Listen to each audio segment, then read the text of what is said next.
Olá, pessoal. Vamos discutir um pouquinho sobre a evolução do pensamento em administração.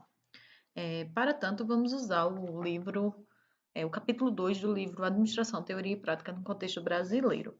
Quando a gente está se referindo a cursos específicos de administração, a gente tem capítulos, tem vários livros, como Motta e Vasconcelos, Caravantes e outros mais, com capítulos específicos sobre cada uma das teorias.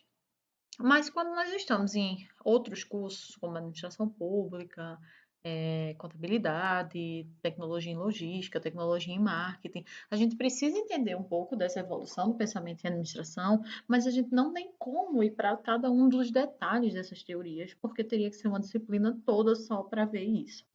Na verdade, duas no curso de administração, são duas disciplinas para a gente poder ver na parte um as teorias clássicas e abordagem comportamental, na parte 2 as teorias contingencial e sistemas e as teorias contemporâneas. Não é o nosso caso. E não é que a gente não vai ver os pontos principais de cada uma das teorias. Pelo contrário, a gente vai ver os pontos principais. A gente não pode ver o esmiuçamento, o detalhamento de cada uma delas, porque não é a ideia, inclusive. Vocês precisam entender o contexto geral da administração para poder utilizar isso em sua atuação profissional na sua área específica.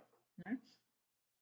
A ideia desse capítulo é a gente entender essas teorias de administração, entender também as condições geradoras desse pensamento administrativo, quais eram as condições daquele momento, as condições sociais, né, que geraram o pensamento em administração, a escola clássica, o enfoque comportamental, abordagem quantitativa, teoria de sistemas e enfoque contingencial, e um pouco das teorias contemporâneas.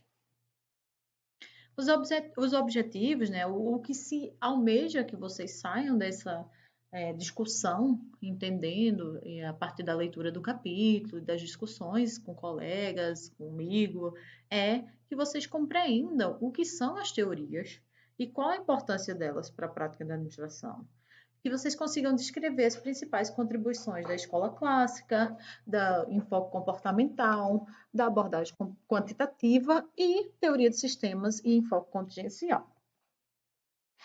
E aí a gente começa, né? Mas teorias de administração. Por que teorias? Por que a gente estuda teorias de administração? Por que a gente tem teorias de administração? Bem, as teorias, elas influenciam a prática, servindo como guia para decisões de administração. O que isso quer dizer? As teorias, os teóricos estudiosos, eles foram fazendo estudos empíricos ou observações e eles foram criando teorias. E essas teorias evidenciam pontos que deram certo, pontos positivos e pontos negativos. E elas são como um norte para a atuação prática. Então, se não houvesse as teorias, a gente não teria esse guia. Elas servem para isso, para você seguir pelo que já foi feito, pelo que já foi visto e dar passos adiante. E aí, é claro que essas teorias são para contextos específicos. Em administração, a maioria das coisas é para contexto específico. O que dá certo, muito certo em um caso, não vai dar em outro. Mas as teorias, elas mostram isso, e elas mostram situações, e elas mostram é, possibilidades para essa atuação prática. Então, elas influenciam na prática e elas também influenciam na forma como enxergamos as pessoas, os indivíduos, né, as organizações e o meio em que elas estão inseridas, ou seja, o ambiente externo. Se não houvesse nada, como não havia no começo, então tudo eram tentativas, você não tinha nenhum norte para facilitar a sua prática. E as teorias elas também servem como fonte de compreensão e ou previsão de práticas observadas nas organizações. Elas tanto podem mostrar já uma compreensão sobre determinada prática, como elas podem auxiliar na previsão de práticas que venham a ser observadas.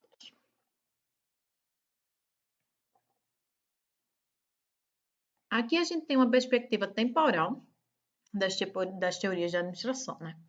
Isso é mais ou menos, porque é como os modelos, por exemplo, da administração pública, o que a gente vivencia no dia a dia. Quando você tem uma ruptura de um modelo para outro, ele não deixa de existir. E também quando você tem essas concepções de teorias, às vezes um autor que está na Inglaterra, outro que está na França, outro que está na Alemanha, estão estudando a mesma coisa mais ou menos ao mesmo tempo, ou até e nos Estados Unidos, na época, né, tinha teóricos nos Estados Unidos, a maioria era na Europa, porque tudo começa na Inglaterra, né? Depois França com as revoluções. Mas isso são marcos teóricos, é quando mais ou menos se acredita que essas teorias foram surgindo. Então, 1910, em torno da lei de 1910, a administração científica, e aí você observa que a teoria da burocracia está aí no meio entre a administração científica e gestão administrativa, mas nem tem uma data, um marco, mas entende-se que ela deve ter surgido, a lei com Max Weber, entre 1910 e 1920. 1920, aproximadamente, pouco nos anos 20, né? Surge a gestão administrativa. Nos anos 30, a teoria das relações humanas. Aí, no pós-guerra, tem a administração quantitativa. Isso aí a gente sabe que foi entre 1940 e 1950, porque foi exatamente após a Segunda Guerra Mundial. A partir da década de 50, a gente tem um enfoque comportamental. Depois, a teoria de sistemas, a partir da década de 60, e a partir da década de 70, o enfoque contingencial. Isso é mais ou menos para nortear temporalmente essas teorias.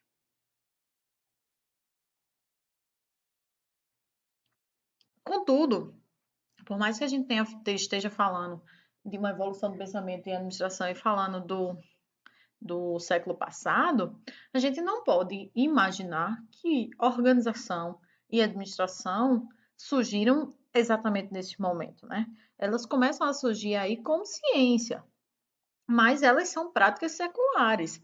A gente tem registro de atividades comerciais e governamentais lá nos Sumérios, por volta de 5.000 a.C. A gente tem também as pirâmides egípcias e a Grande Muralha da China, que são exemplos de projeto de grande escopo e amplitude.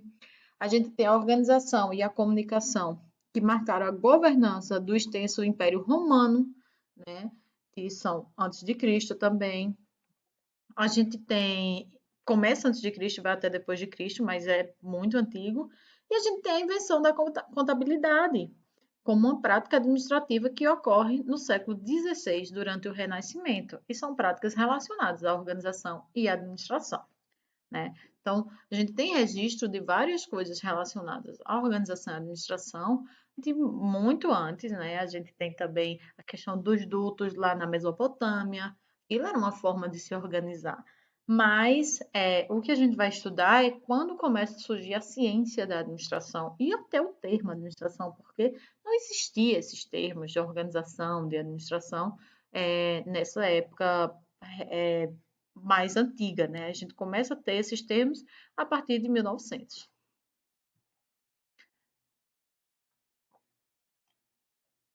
E o que leva, né? Quais são as condições que geram esse pensamento administrativo? A principal questão aí é a Revolução Industrial e a consolidação do capitalismo. São esses dois pontos a base do surgimento da administração, né? Por quê? Por que esses dois pontos são base, né, para o surgimento da administração?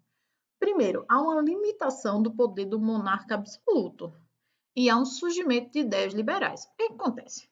A gente tinha as monarquias, tinha os monarcas, né, a monarquia, a nobreza, tinha o rei, as pessoas que estavam ali relacionadas à nobreza. A gente tinha o clero, sim, a parte da igreja, e todo mundo era plebeu, o resto era plebeu.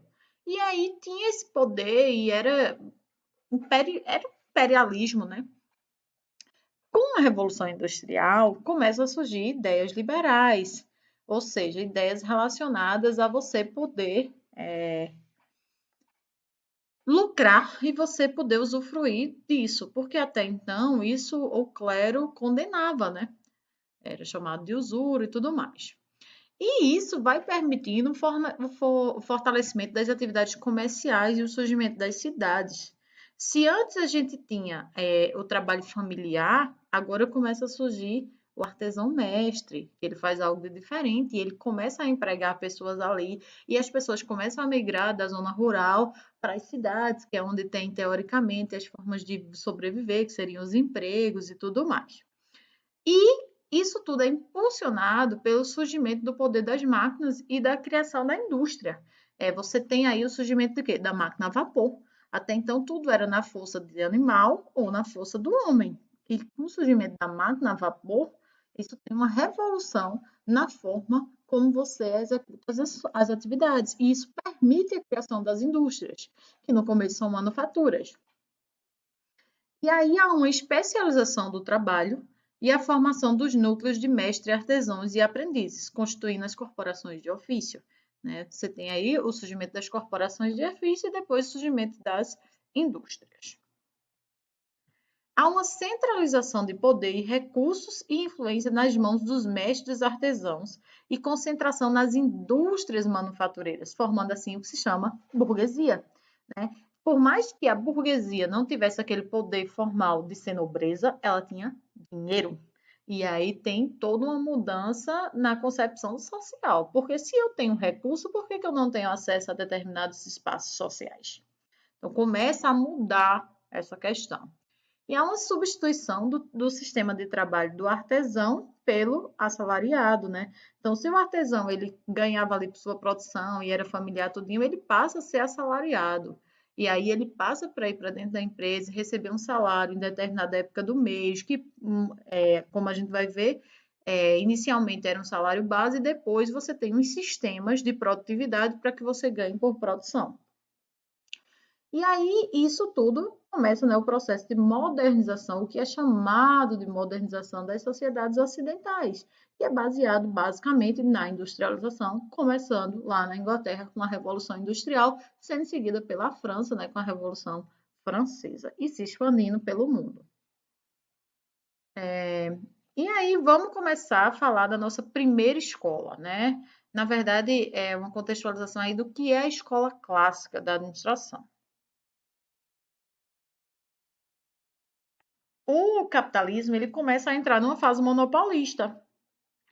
Tem toda aquela discussão, capitalismo, socialismo, mas o capitalismo ganha isso e a gente vê que começa a ficar uma fase monopolista, não tem outro regime concorrente, né? Aí as concepções e orientações acerca da natureza do indivíduo e da economia, elas mudam também.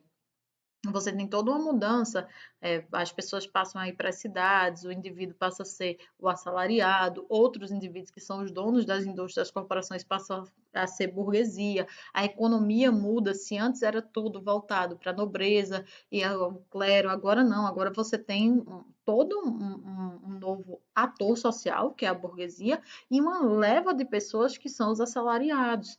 Aí muda todo esse contexto, e esse é a situação de surgimento da escola clássica, que ela pode ser dividida em 3 correntes, né? Você tem a administração científica, gestão administrativa e teoria da burocracia.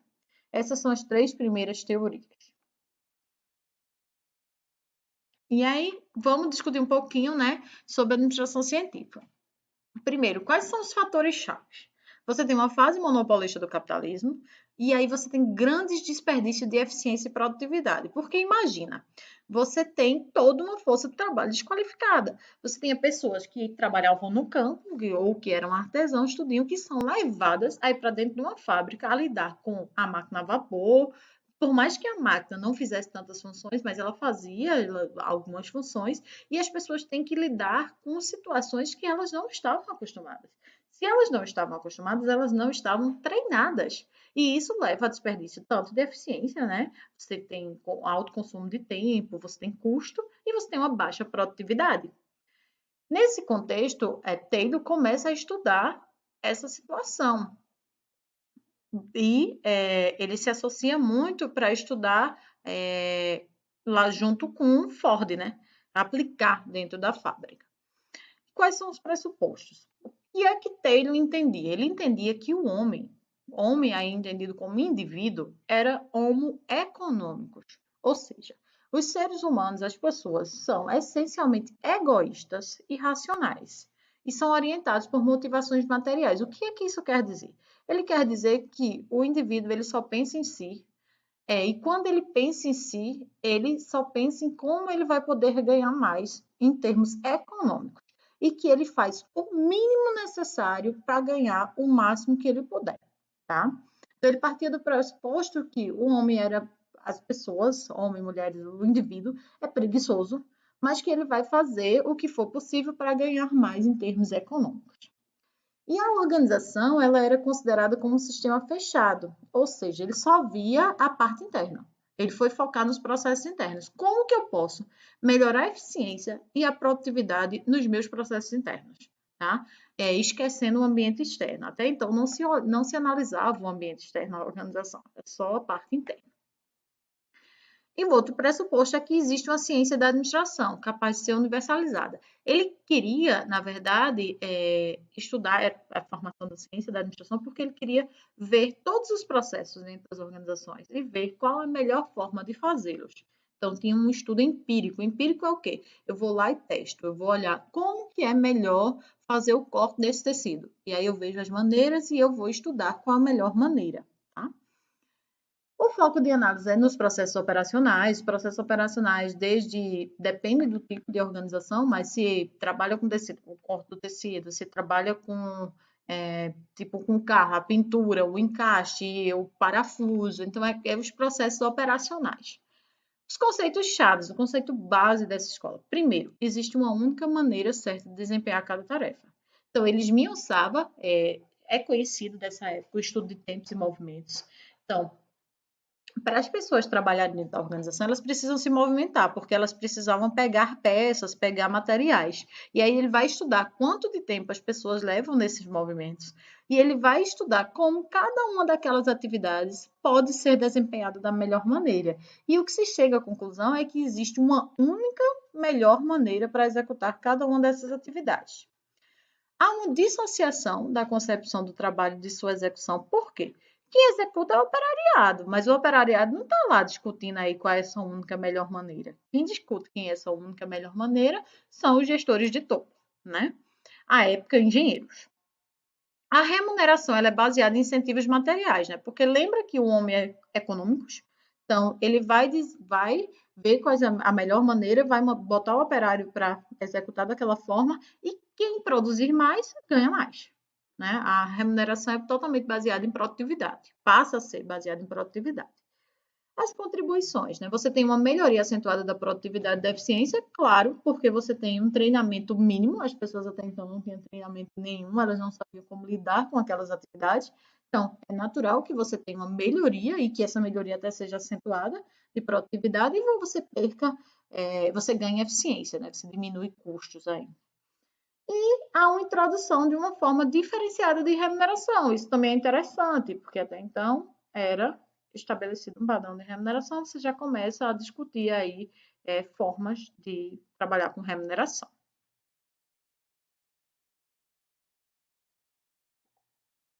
Mas toda escola tem suas limitações, né? E quais são as limitações da administração científica? Concebendo a organização como um sistema fechado, ou seja, estudando ela em si, você estuda apenas a organização, você não considera as forças externas, você não considera que o ambiente externo tem influência sobre a administração e sobre a organização. Outra limitação é que baseava-se em pressupostos motivacionais materiais e simplistas. Você entender que o ser humano ele é motivado apenas por benefícios econômicos é simplista e depois a gente vai ver que não é bem isso. E a outra limitação, né, criava as condições propícias para a alienação do trabalhador. E aí eu sugiro que veja os 19 primeiros minutos do filme do Charlie Chaplin, Tempos Modernos, porque exemplifica exatamente essa situação. É o trabalhador ele fazer uma atividade repetitiva e mínima, sem ele ter a mínima noção do todo, pode levar à alienação e a sérios problemas de saúde. Inclusive, esse é uma das questões que leva ao surgimento de escolas posteriores da abordagem comportamental, né?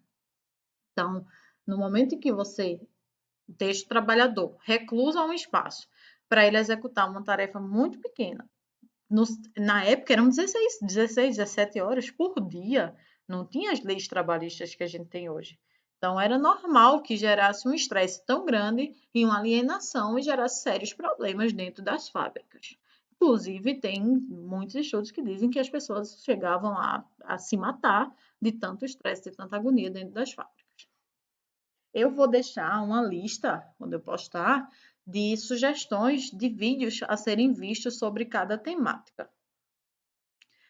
Depois a gente tem a gestão administrativa. Os fatores do contexto, eles são muito parecidos. Você continua numa fase monopolista, né, do capitalismo. A gente está até hoje, na verdade, houve a consolidação do sistema. Há uma existência de empresas altamente verticalizadas e hierarquizadas. A gente andou aí uns 10 a 20 anos, né, se a gente for para a linha temporal, entre a administração científica, que surge basicamente com a Revolução Industrial, andou uns 10 a 20 anos. Nesses 10 a 20 anos, aquelas corporações que começaram baseadas em máquinas, com alguém que investiu em capital, elas cresceram. Elas ficaram grandes, verticalizadas, hierarquizadas, e aí começa a surgir o quê? A necessidade de você ter gestão dentro daquela estrutura tão grande. Há uma crescente conscientização acerca da importância da função da administração, né? Esse contexto leva a isso. Você começa a ver que precisamos de gestores, precisamos de gestão. Quais são os pressupostos? Prevalece ainda o foco interno da análise organizacional, só muda qual é esse foco, mas continua sendo para dentro da organização. E aí, existem princípios gerais da administração capazes de serem universalizados. Na verdade, Fayol, ele propõe 14 princípios, como vocês devem ter visto lá no capítulo, ele propõe separação entre privado e público, disciplina, unidade de comando, centralização. Então, são 14 princípios, mas aí você surge com alguns princípios sobre a administração e entendia-se que eles poderiam ser universalizados, né? E existe a ciência da administração. Foco de análise, a organização como um todo. Na administração científica, a gente focava em quê? Nos processos internos. Então, era na tarefa. Aqui não. Aqui é na organização como um todo. Continua sendo só na organização, esquece o ambiente externo, mas é ela como um todo. Os conceitos-chave. Existem 6 áreas. Hoje a gente entende que tem 6 áreas fundamentais, 6 áreas básicas, né?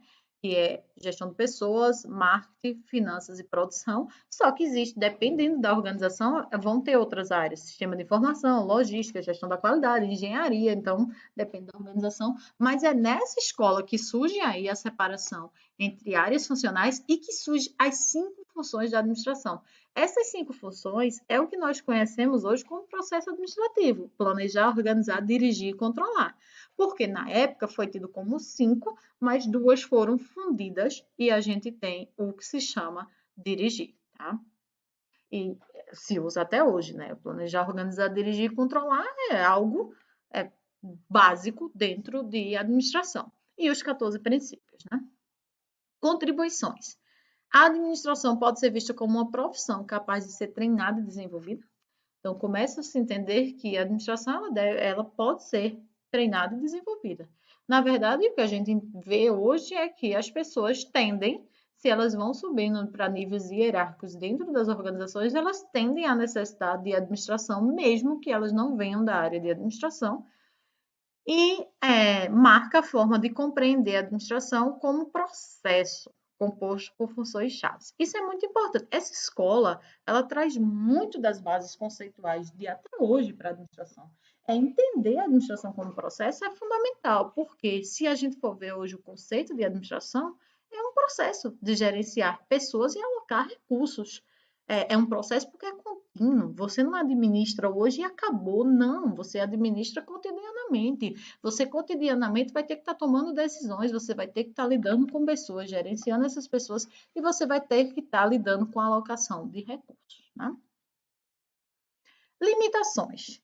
Prevalece a concepção da organização como sistema fechado, dando a devida importância aos fatores, não dando a devida importância aos fatores externos, mesma limitação da administração científica.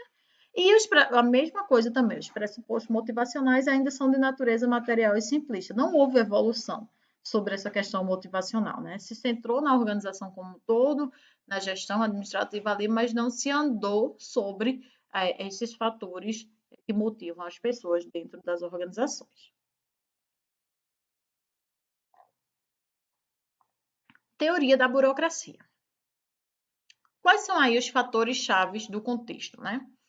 Há uma consolidação da autorização da autoridade racional legal nas sociedades ocidentais. O que é que acontece? A gente tem 3 tipos de autoridade, tá? As sociedades são baseadas em autoridades porque a gente precisa de algo que norteie a nossa ação, senão vira barbárie. Então, a gente tem a autoridade tradicional. Então, vamos pensar o que seria a autoridade tradicional. Se a gente pensar na Inglaterra, a gente tem a Rainha Elizabeth, que vai passar a coroa para o príncipe Charles, que será rei algum dia, se todo caminhar como se pressupõe que se caminhe. E depois você tem o príncipe William na linha de sucessão. Isso é autoridade tradicional. É uma autoridade baseada na tradição. Aquela pessoa vai virar rei porque ela é filha do outro e ela está numa linha de sucessão e as pessoas vão respeitar porque é tradicionalmente respeitável aquele tipo de autoridade, tá? A gente tem a autoridade carismática, se a gente for pensar no Dalai Lama, se a gente pensar Hitler, se a gente pensar no Papa agora, o Papa Francisco, são pessoas que conquistam autoridade pelo carisma. Então, é outra forma de obter autoridade. E a gente tem a autoridade racional legal, que começa a ser consolidada nas sociedades ocidentais aí no princípio dos anos de 1900, aí em 1920, 1930, que é exatamente quando surge a teoria da burocracia. E o que seria essa autoridade racional legal? Ela é focada em quê? Em leis, em regulamentos, em normas. Por isso que a gente tem aí a racionalização do direito. Com o surgimento desse novo tipo de sociedade, com as organizações, a gente demandou alguns tipos de normas específicas. E aí o direito toma toda uma dimensão desse momento. A gente tem as criações das legislações dos países, as constituições, e isso, até dentro das próprias organizações, quais são as normas, quais são os regulamentos, o que pode, o que não pode. Então, um exemplo claro da autoridade racional legal é, para eu entrar num BRT, para eu entrar no metrô, para eu entrar em alguns sistemas de ônibus, eu tenho que passar um cartão. Eu não posso simplesmente pular a catraca, estou infringindo a lei. Isso são aparatos, né, de autoridade racional legal, que é o que vem aí no início da teoria da burocracia, né? Um dos fatores desse contexto. Você tem uma centralização do poder estatal, né? O poder estatal ele começa a ser centralizado, e você tem uma expansão do capitalismo e o crescimento da sociedade em massa. Né? Hoje a gente tem uma consolidação da sociedade em massa, mas na época a gente estava com esse crescimento, né? Começa a haver a expansão do capitalismo, você tem mais indústrias e é o início do que a gente tem hoje como boom, né? Até a própria começo da globalização. Você começa aí bem devagarzinho, mas você já começa a ter esse intercâmbio de pessoas e de produtos e de serviços dentro na época das nações, né? Você tem uma industrialização e uma racionalidade técnica presente em grandes empresas verticalizadas e hierárquicas, né? As empresas são grandes, são verticalizadas e elas passam a demandar essa racionalidade técnica, as normas, os regulamentos. Pressuposto, trata-se de um modelo ideal. O que Max Weber propõe na teoria da burocracia é um modelo ideal, que a gente não teria como alcançar, porque o ideal ele não é real, né?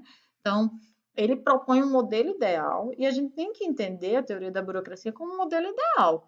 E aí você vai alcançar algo próximo desse modelo, mas você não vai alcançar ele em sua totalidade.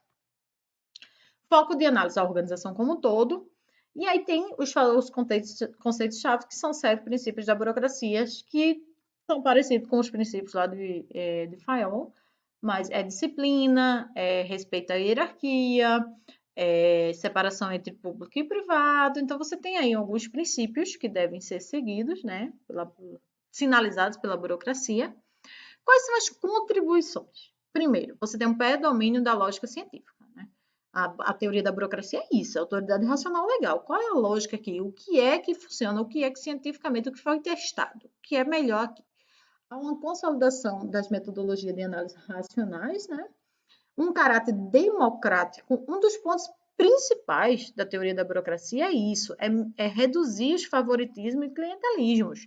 Se a gente for pensar principalmente na administração pública e também nas organizações privadas, você tinha muito a questão de indicação, você tem muita questão de apadrinhamento, e a burocracia ela tenta minimizar isso a partir do momento que as pessoas são analisadas com parâmetros racionais. Isso é muito importante, sobretudo para a esfera pública, porque aí é quando você cria a figura dos concursos, para que as pessoas entrem ali por méritos. Elas foram avaliadas por determinado mérito, e não porque alguém as colocou. Por quê? Qual o problema de alguém as colocar, principalmente na esfera pública? Aquela pessoa que deveria servir ao público, ela não necessariamente por coação, pode haver também a coação, a pessoa pedir para que ela faça determinadas coisas e ela sirva a essa pessoa e não ao público, mas também ela sempre vai ter uma parte psicológica de que ela deve algo para aquela pessoa. E ela pode, até inconscientemente, trabalhar em prol de atender esse favor e não do público. A burocracia ela vem para reduzir esses favoritismos e esses clientelismos. Há uma concepção de uma forma racional e eficiente de organização sob as condições de existência de atividades rotineiras, né? Então, aquelas atividades rotineiras, elas começam a ser analisadas de forma racional e eficiente. Já o eram na administração científica, mas aqui ainda tem um enfoque sobre isso, sobre essa racionalização, e tem mais normas e regulamentos, porque na administração científica se chegava às únicas melhor maneira para determinadas coisas, mas não tinha tantas normas e regulamentos, sobretudo para a parte gerencial. Aqui você começa a ter isso. Quais são as limitações, né? Prevalece a concepção da organização como sistema fechado, mesma limitação, e há uma possível rigidez pela formalização e abuso de poder tecnocrático. Essa é a principal disfunção da burocracia. Porque às vezes ela se torna tão rígida que a norma ela pode se tornar mais importante do que o fim. O meio se torna mais importante do que o fim. É aquela questão, você vai focar tanto no regulamento, seguir o checklist, que você esquece qual era o fim desejado, qual era a ação. Né? E aí é a principal disfunção da burocracia.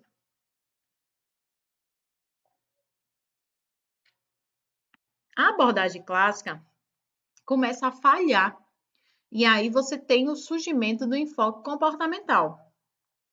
Primeiro, a escola clássica da administração ela não gerou os resultados desejados em termos de eficiência e produtividade. O que se esperava obter de melhoria de eficiência, de melhoria de produtividade, não chegou. Né? Começou a surgir problemas e essa eficiência, essa produtividade, ela não foi realizada. E aí tem um impacto também dos enfoques sociológico e psicológico no estudo das organizações. O que aconteceu? Os psicólogos e sociólogos chegaram para as organizações, né? Principalmente os psicólogos. Eles encontraram os engenheiros e disseram, ó, espera ainda, não é só isso que vocês estão estudando não dentro das organizações.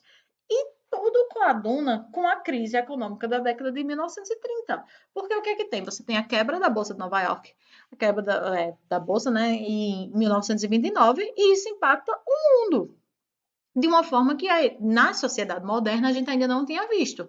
Isso mostra que a teoria clássica não está funcionando perfeitamente, não. Tem problemas aí. O que é que pode acontecer? E aí surgem duas escolas, né, do enfoque comportamental, que é a escola das relações humanas, e a abordagem chamada de comportamento. Escola das relações humanas. Quais são os fatores chaves do contexto? Os resultados insatisfatórios da escola clássica da administração, principalmente com o quê? Com a alienação do trabalhador, com os problemas internos, com a burocracia. Você tem muitas normas e regulamentos, as pessoas passaram a burlar isso. Tipo, um gestor vinha, pregava um regulamento, eles arrancavam, eles não queriam seguir, porque era muito papelório, era muita regra. Tinha também a alienação das pessoas começarem de tanto fazer uma atividade repetitivamente, começar a ter problema de saúde, a ter problema psicológico.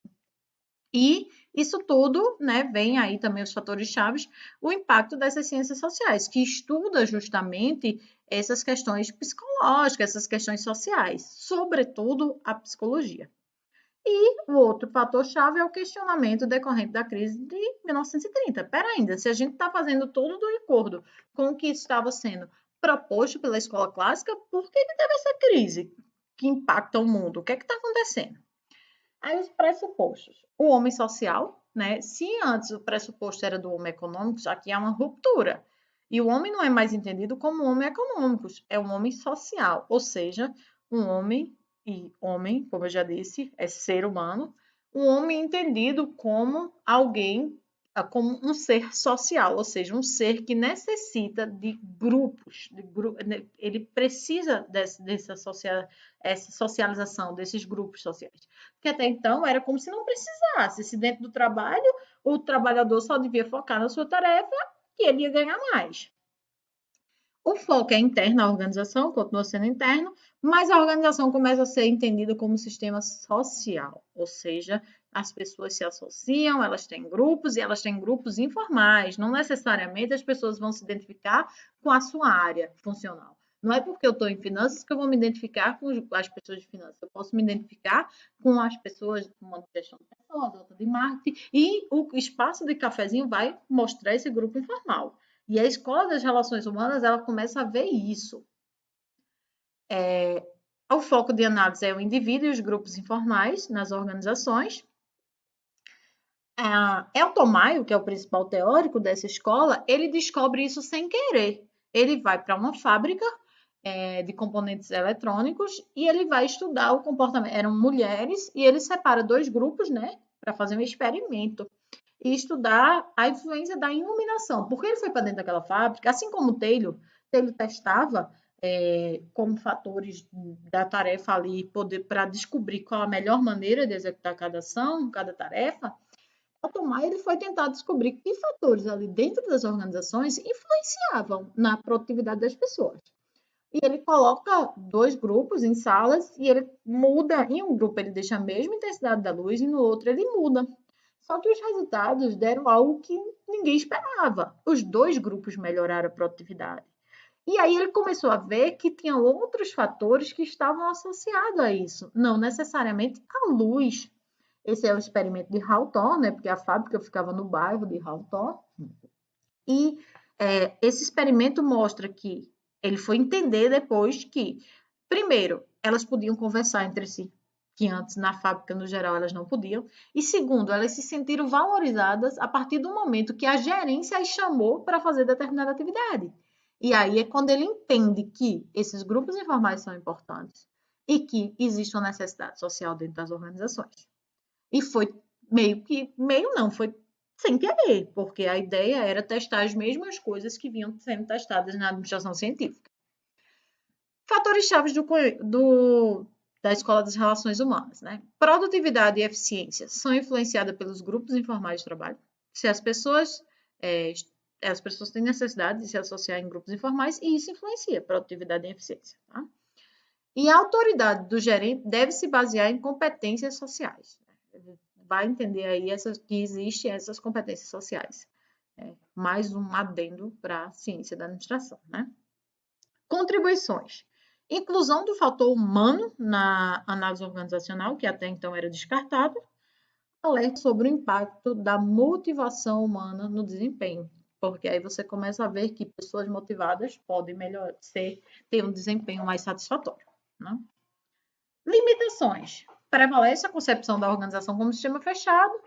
A organização é vista exclusivamente como sistema social, em detrimento de outros aspectos de natureza técnica. Ela vai para o extremo. Ela começa a entender a organização apenas como sistema social. E os outros aspectos. Depois a gente vai ver que tem outros aspectos. Além disso, pesquisas comprovam que trabalhadores felizes que estão lá nos seus grupos sociais, nos seus grupos informais, nem sempre são mais produtivos. Vamos para a próxima. Abordagem comportamental. Essa abordagem meio que dá uma continuidade para as relações humanas.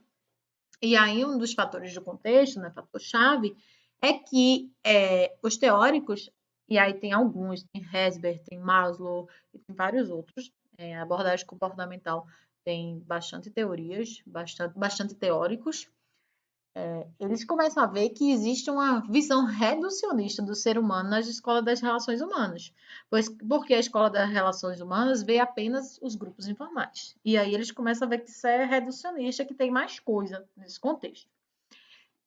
mais uma vez, o impacto do desenvolvimento das ciências sociais. As ciências sociais estavam avançando no estudo das organizações, porque as organizações era algo novo, era algo recente, tinha aí 50 anos. E as ciências sociais foram estudar essas organizações e entender o que é que acontecia ali. Pressuposto, homem complexo. Mudou o homem de novo. A gente tinha um homem econômico baseado apenas em questões materiais. Você tem um homem social que precisa desses grupos sociais e agora o homem complexo. O que isso quer dizer? Quer dizer que as pessoas são complexas e se motivam por fatores diferentes. Então, não adianta eu só oferecer recompensa financeira ou só oferecer recompensa social, porque os indivíduos são complexos e têm necessidades diferentes. O outro pressuposto é um foco nos indivíduos e na sua relação com o contexto, né? Foco de análise, o comportamento dos grupos nas organizações. Fatores chaves aqui é motivação, né? Os fatores motivacionais e liderança. Uma das principais teorias dessa abordagem é a pirâmide das necessidades de Maslow, que aí se coloca que existem 5 necessidades, as fisiológicas, as de segurança, as sociais, as de status ou estima e as de autorrealização. E que as pessoas elas estariam em estágios diferentes. Na verdade, quando o Maslow propõe, ele propõe que primeiro você tem que sanar todas as necessidades fisiológicas, ou seja, comida, água, sono, e aí depois você vai para as de segurança, moradia, algum tipo de conforto dentro para que a pessoa se sinta segura. E aí você vai para social, os grupos, senso de pertencimento, depois você vai para status, ser visto de determinada forma e até chegar na autorrealização. Hoje entende-se que isso não é linear, né? As pessoas podem, uma pessoa que não tem suas necessidades totalmente sanadas do ponto de vista de segurança pode estar querendo necessidades de status. Se a gente discutir alguns fatores, por exemplo, como pessoas que às vezes têm dificuldade para, sei lá, pagar um aluguel e tem um iPhone, você vê que aí tem necessidades diferentes. Mas é uma das principais teorias e que mostra que o ser humano é complexo e que você não pode querer oferecer os mesmos fatores de motivação, os mesmos fatores de liderança para geral. Você tem que entender as características daqueles grupos sociais. Quais são as contribuições? Você tem um aumento de complexidade nas teorias de motivação e liderança, incluindo variáveis contingenciais na análise, né? Você começa a entender que existem contingências, aí existem as necessidades das pessoas e elas se motivam de maneiras diferentes e elas são complexas. Promove mais eficiência organizacional pela motivação individual, né? Se as pessoas estão motivadas, elas tendem a trabalhar melhor e a produzir mais. Reconhece a importância do desenvolvimento dos RH, hoje chamado colaboradores, ou hoje tenta-se não chamar recursos humanos, né, para entender que as pessoas não são recursos e tudo mais, tem toda uma discussão acerca desse ponto, que alguns teóricos de abordagem crítica entendem que colaborador também é só uma forma de mudar, mas continua sendo um recurso, enfim. Mas a ideia aí é que se reconhece a importância do desenvolvimento das pessoas, né? E há uma introdução de práticas como participação, autonomia, iniciativa individual e trabalhos enriquecidos. Ou seja, o que isso quer dizer? Se na administração científica você partia a tarefa pequenininho para que a pessoa fosse mais eficiente, aqui entende-se que as pessoas precisam de tarefas mais enriquecidas, de trabalhos mais complexos, que elas entendam o todo, elas entendam o que estão fazendo, e assim elas se sintam mais motivadas a fazerem. Tem uma discussão lá no filme do Ford que as pessoas não sabiam o que era o carro que elas estavam produzindo, né? Porque uma só trabalhava ali na lataria, outra só colocava uma peça, outra colocava um vidro, outra colocava um parafuso. E aí essa escola, ela vê isso, ela vê que o trabalho tem que ser enriquecido para que as pessoas nem estejam alienadas, não se alienem ali dentro daquela situação e também se sintam motivadas a executarem suas atividades. Limitações. Algumas perspectivas podem ser vistas a partir de uma abordagem puramente instrumental, de manipulação, né? Eu já estava falando aí, de manipulação motivacional do trabalhador, né? Algumas perspectivas parecem apenas você. Aquela questão, né? Às vezes o psicólogo encontrar um engenheiro nem é tão legal para a massa de trabalhadores, né? Porque ele vai auxiliar em como você tirar mais daquele trabalhador. A abordagem é essencialmente descritiva, com poucas prescrições para a prática, então tem poucos estudos empíricos. Enquanto a maioria das outras teorias tinha muito estudo empírico, essa não tem muito. Então, você tem muita descrição aí de como fazer, mas você tem poucas prescrições práticas, né? Por exemplo, as pessoas se motivam de maneiras diferentes, tá? A pirâmide, certo? E como é que eu vou identificar como é que elas se motivam? Como é que eu vou trabalhar isso? Então, você não tem muita prescrição, você tem basicamente descrições. E há uma falta de comprovação empírica, né, de algumas dessas teorias. Abordagem quantitativa. Essa é um pouco mais simples, porque ela é basicamente focada em um aspecto específico e ela surge em um ponto muito marcante, que é o impacto da Segunda Guerra Mundial. O que aconteceu? Com a Segunda Guerra Mundial, a Europa ali quase toda destruída, você precisando de insumos, há toda uma necessidade de você redimensionar essas questões, de como vai ser a questão de produção, de onde vai vir isso, e há um financiamento estatal da pesquisa operacional. O que é isso? PO, pesquisa operacional, é um estudo estatístico para a resolução de problemas. É muito estudado em logística, né? Porque você vai ver com problemas de transporte, por exemplo.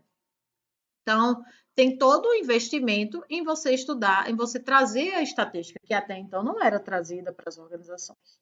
Né? E aí é o impacto das associações e revistas de pesquisa operacional. Essa abordagem é basicamente focada em pesquisa operacional. Tá? É mais simples por isso. Pressuposto, a maioria dos problemas de administração pode ser modelada quantitativamente, então, entendias que a maioria dos problemas poderia ser modelada, e eles vão criar modelos para quantitativamente determinar quais são as melhores decisões. Né? É um auxílio à tomada de decisão. O foco, técnicas de apoio ao processo de tomada de decisão. Conceitos chaves, a aplicação de uma análise quantitativa às decisões administrativas. Há um conjunto de técnicas tais como análise de decisão, otimização, simulação, previsão, teoria de jogos, modelos de rede. Então, você tem toda uma série de técnicas que podem ser utilizadas para quantificar as questões administrativas. Contribuições. Ela facilita o processo de tomada de decisão baseado em aspectos bem racionais. Ela é bem uma ruptura com a abordagem anterior, né, que é a abordagem comportamental. Aprimora os métodos quantitativos para análise de problemas, o que é muito bom, né? Você tem todo um avanço aí em pesquisa operacional, em uso de estatística dentro do processo de tomada de decisão. Limitações. Desconsidera todos os fatores não quantificáveis ou não dá devida importância para eles. E a gente vai ver que nem tudo é quantificável. E que, às vezes, mesmo quantificável, não está dando a melhor decisão. Né? Ignora o lado humano. E os modelos não são projetados para lidar com decisões não rotineiras e imprevisíveis. As organizações não lidam só com decisões rotineiras e previsíveis. Se fosse assim, seria muito bom, mas não é, né? Então, tem toda uma imprevisibilidade e coisas que fogem da rotina. E aí chegamos à próxima fase, né, que são as teorias de sistema e enfoque contingencial. Primeiro, há uma conscientização acerca da interdependência global pós-Segunda Guerra Mundial. Passada a guerra, o que começa a se ver? Que tem uma interdependência global. A guerra, por mais que tenha impactado sobremaneira a Europa e, de certa forma, parcialmente, os Estados Unidos e também, de uma maneira bem drástica, o Japão, ela impacta no mundo. Ela impacta até o Brasil, porque a gente começa a exportar. A gente exporta minério de ferro, a gente exporta muitas das coisas que a gente exporta hoje, a gente começou a exportar ali na Segunda Guerra Mundial, porque tem uma ruptura dessa fonte de insumos e a gente é visto, como a gente está fora da guerra, como uma possibilidade, né? E aí isso mostra que a globalização começou. Há um contramovimento relacionado com a excessiva especialização das disciplinas. O que acontece? A gente tinha disciplinas muito específicas, focadas em tarefa, focada na gestão administrativa, focada no comportamento humano, focada na pesquisa operacional, apenas na parte quantitativa. E aqui há um contramovimento. Espera aí, vamos ampliar o foco de análise. E há uma influência da obra de von Bertalanffy, que aí são obras voltadas para a biologia, estudar os indivíduos, a evolução como um sistema, né? A gente tem uma influência grande dessa obra. Emergem duas correntes, teoria de sistemas e o enfoque contingencial.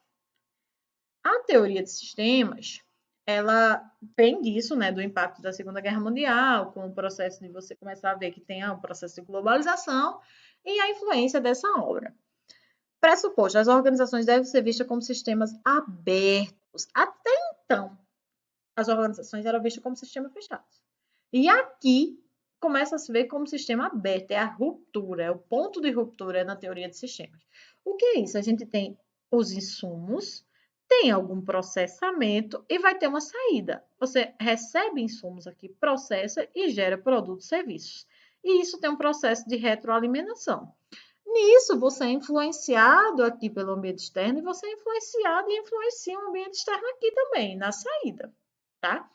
Então, você vem da biologia, né? Porque a teoria de sistemas trabalha basicamente lá na biologia e aplica isso para as organizações. O foco de análise, a organização, os seus subsistemas e a interação com o ambiente onde se insere.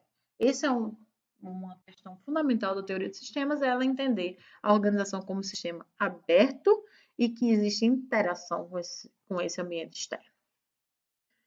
Fatores chaves, né? Os conceitos chaves. A organização é um sistema aberto, composto por partes que são interdependentes em si. Se eu tenho uma ruptura no insumo, eu não consigo executar o processamento. Se eu não executo o processamento, eu não executo saída. Se eu executo uma saída, mas ela não foi tão boa e eu não tenho um processo de retroalimentação, eu não corrijo antes de reprocessar tudo. Né? Então, é um sistema aberto, é influenciado pelo ambiente e as suas partes são interdependentes. A organização está em contínua interação com o ambiente onde se insere para recolher os insumos e contribuir com produtos e serviços que são as saídas. Contribuições. Você percebe relações importantes entre os subsistemas organizacionais que influenciam o alcance dos objetivos, desmistifica aquela ótima solução administrativa lá da administração científica, e aí você começa a abrir espaço para soluções alternativas satisfatórias, e é quando você entende que muitas vezes, entre as organizações, você não vai chegar na solução ótima. Você vai chegar numa alternativa satisfatória. Porque, às vezes, essa solução ótima vai te gerar tanto custo que ela nem é válida. A solução alternativa satisfatória já é muito válida. E, às vezes, a alternativa satisfatória ela pode ser alcançada em menos tempo. É quando você tem também aí o conceito não apenas de eficácia, mas não apenas de eficiência, mas de eficácia. Ela expande as fronteiras da organização, reconhecendo a importância de sua relação com o ambiente e abre caminho para a identificação das variáveis ambientais que influenciam o desempenho. Essas variáveis vão ser bem debatidas lá na teoria da contingência. Limitações. Não oferece direcionamento sobre funções e práticas gerenciais concretas, né? Você só dá uma releitura de como a organização deve ser enxergada, mas não tem nenhum direcionamento prático. Os conceitos transpostos das ciências biológicas e naturais nem sempre consideram a complexidade e a unicidade da vida social, né? Você querer transpor das ciências biológicas e naturais diretamente para as organizações é complicado, porque os fenômenos sociais, eles são vistos de outra maneira, eles têm uma outra complexidade. Enfoque contingencial. Ela é totalmente influenciada pelo pensamento sistêmico, né? A organização é vista como um sistema. As organizações aí, elas devem ser vistas como sistemas abertos, né? O foco de análise é basicamente o mesmo, organização e subsistema e a interação com o ambiente em que atua. A teoria da contingência bebe diretamente na fonte da teoria de sistemas, só que ela traz um pouco mais de direcionamento para dentro das organizações. Conceitos chaves. Não existe uma única melhor maneira de administrar. Existem alternativas e, às vezes, uma alternativa satisfatória é melhor do que a solução ótima. Existe mais de uma forma de atingir objetivos organizacionais, né? Não existe essa melhor forma, a única forma. As pessoas podem chegar em objetivos de maneiras diferentes e alcançar esses objetivos. Cabe ao administrador adaptar suas organizações às características do ambiente. E aí ela é muito reativa, essa escola, porque é como se As organizações elas são influenciadas pelo ambiente e você se adapte. Então, é também beber lá na fonte da biologia, que os animais, né, que conseguiram se adaptar sobreviveram. Os que não conseguiram foram eliminados. Então, ela trata meio que as organizações dessa forma. Contribuições. Identificação mediante pesquisa empírica, né? Tem uma pesquisa empírica de variáveis contingenciais que influenciam o desempenho. Então, ele vai analisar quais são essas variáveis. O tamanho da organização é uma variável, tecnologia é uma variável, espaços de poder é uma variável. Então, tem variáveis do ambiente que vão influenciar o desempenho organizacional. E há uma contestação dos princípios da administração, né? Você começa a colocar eles em xeque. Espera ainda, vamos discutir aqui esses princípios para ver o que realmente é válido e o que não é. Porque se eu seguir todos esses princípios, não necessariamente eu vou ter sucesso. O ambiente externo vai ter contingências que vai me impactar. E se eu não me adaptar, eu não vou conseguir sobreviver. Limitações, né? Ela cai em certo relativismo, uma vez que tudo depende do contexto. Ela é reativa, né? Então, tudo depende do ambiente. Tá, e se o ambiente ficar estável, o que é que vai acontecer? Então, ela cai nesse relativismo. E tem outro ponto fundamental, que é o seguinte: as contingências que podem influenciar a administração não são esgotáveis. É inesgotável. Se eu for ficar identificando no ambiente o que pode influenciar na administração, eu não vou chegar a lugar nenhum. Por quê? O tamanho pode, a comunidade pode, a cultura pode, o poder pode. Tudo pode influenciar dentro das organizações. Se a gente vai para a teoria dos stakeholders, são muitos stakeholders. São os internos, os externos, os que são mais diretamente influenciados. Se a gente for para a análise de ambiente, você tem um ambiente micro ali, as 5 forças, os concorrentes, os fornecedores, os compradores, mas você tem um ambiente macro, fatores políticos, econômicos, sociais, tecnológicos. Por exemplo, agora você tem uma ruptura com essa pandemia. Ninguém esperava por isso. E aí, como essa pandemia está impactando? De múltiplas maneiras. Está abrindo possibilidades para algumas organizações, está praticamente levando à falência outras. Tem toda uma questão tecnológica, tem uma questão de adaptação. Então, essas fontes, essas contingências, elas são inesgotáveis, né? Então, a teoria da contingência tem essa limitação. Mas ela é a que fecha as teorias base até a gente chegar no que chamamos hoje de tendências contemporâneas. Algumas dessas teorias da tendências contemporâneas já estão consolidadas, já tem alguns anos. Mas temos um leque de tendências contemporâneas que vamos discutir só algumas aqui. A gente tem aí o quê? Uma influência do pós-modernismo, né? Tem um fim da dicotomia ideológica comunismo versus capitalismo. Como eu disse, o capitalismo se consolidou. A globalização é uma realidade, está aí. A competição é em nível global. A gente agora, eu estou prospectando aqui que a gente vai ter uma rediscussão em setores como, por exemplo, turismo, isso está sendo rediscutido agora pós-pandemia. Não sabemos, devem surgir novas teorias aí, porque o que se discute é que depois, no setor do turismo, em outros setores não necessariamente, que as pessoas devem começar a olhar mais uma fase mais local, viajar mais em termos locais. Alguns locais estão discutindo o superpovoamento turístico, como Barcelona, Veneza, e querendo voltar um pouco mais para um cotidiano mais normal, sem tantos turistas. Então, a gente deve ter alguma prospecção aí, alguma mudança teórica, né? Há uma crescente importância do setor de serviços. O setor de serviços ele ganha todo um vigor no pós-modernismo, porque era muito a questão industrial. Chegou um momento que a competição ela deixa de ser no nível industrial, porque você tem uma oferta ampla de produtos e você passa aí para o setor de serviços. Além do que as pessoas passam a demandar por muitos serviços, né? Então, tem uma crescente importância desse setor. Há um amplo uso das tecnologias da informação, a gente não precisa nem discutir isso, as redes sociais aí e agora quantas coisas a gente não está fazendo mediados por tecnologias, isso traz benefícios, traz malefícios. Há um crescimento do terceiro setor e das organizações sem fins lucrativos, né? Isso é uma realidade. Nisso tudo, você vê que tem um pluralismo paradigmático no campo das ideias. Você tem muita coisa acontecendo, muitas teorias paralelas. Você não consegue mais colocar aqueles marcos. Aqui teve uma ruptura, a gente tem relações humanas, aqui tem outra ruptura, a gente tem teoria de sistemas. Não dá mais, porque tem muitas ideias sendo discutidas ao mesmo tempo, e a globalização e a influência tecnológica faz com que tudo aconteça muito ao mesmo tempo. E aí, algumas teorias que a gente vai citar rapidamente aqui, mas não são as únicas consideradas teorias contemporâneas. Você tem a teoria dos custos de transação. Essa teoria, ela entende que existe custo nas transações organizacionais, tá? E que esses custos, eles vão impactar na análise organizacional e que você deve levá-los em consideração, né? O que é que acontece? Por exemplo, quando você vai negociar a compra de um insumo, você tem custo associado àquilo, você tem custo associado aí para aquela reunião, você tem custos relacionados ao formulário que você preenche. Se não der certo, se você vai, vou qualificar fornecedores, vou pegar 3 fornecedores, ou no setor público, vou fazer uma cotação, eu preciso de pelo menos 3 fornecedores. Tudo isso tem um custo. Então, essa teoria, ela foca nisso e tenta minimizar essas transações econômicas, porque elas trazem custos, tá? Outra teoria é a ecologia populacional, que vem também lá das ciências naturais e biológicas e vai tentar entender a evolução das organizações, né? E aí a ideia é que as organizações elas precisam sobreviver, tá? E vai levar em consideração, sobretudo, os fatores ambientais, né?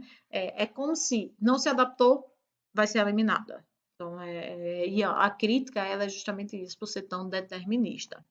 Outra teoria, a teoria institucional, né, que busca explicar por que organizações de determinado setor elas começam a ficar muito parecidas, o que se chama de isomorfismo. Então, ela explica que as organizações do mesmo setor elas começam a imitar por um processo ou de benchmark, ou por correção, ou por normas e regulamentos, e elas tendem a ficar parecidas.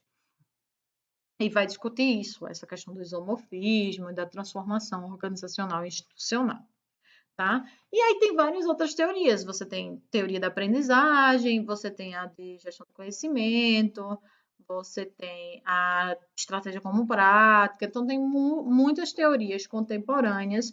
Tem os estudos críticos, hoje você tem muitas teorias críticas sendo discutidas dentro das organizações.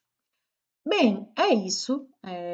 Eu sei que é muita coisa para a gente discutir, porque, afinal de contas, temos 100 e poucos anos para discutir, fazer uma discussão. E eu vou deixar também alguns vídeos que eu acho bem interessantes para ilustrar determinadas passagens.